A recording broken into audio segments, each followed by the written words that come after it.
ব্যাস হয়েছে। কাল হচ্ছে 25 তারিখ ক্রিসমাস, আজকে 24 তারিখ রাত্রে সান্টা ক্লজ গিফট দেবে, এই জন্য আমাদের ঘরে দুটো মোজা বাঁধা হচ্ছে। রাত্রে সান্টা দাদু এসে এদের সান্টা দাদু এসে গিফট দেবে। এক বাঁধা অলরেডি হয়ে গেছে। কার বাঁধা হয়েছে? তোমার বাঁধা হয়ে গেছে দেখি। ও এইখানে বাঁধা হয়েছে, আর তোমার বাঁধা হবে, যাও নিয়ে বাঁধো। চলো, কার কোন মোজাটা দেখে রাখবে।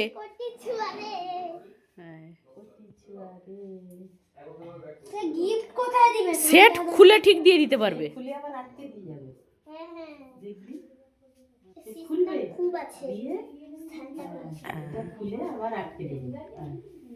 থাকলো দুটো মোজা বাঁধা কমপ্লিট। কাল সকালে দেখা যাবে যে দুজন কি কি গিফট পেয়েছে। ঠিক আছে, তোমরা দেখাবে কিন্তু ভিডিওতে আবার তোমরা কি কি গিফট পেলে। ঠিক আছে, গুড নাইট। Good night.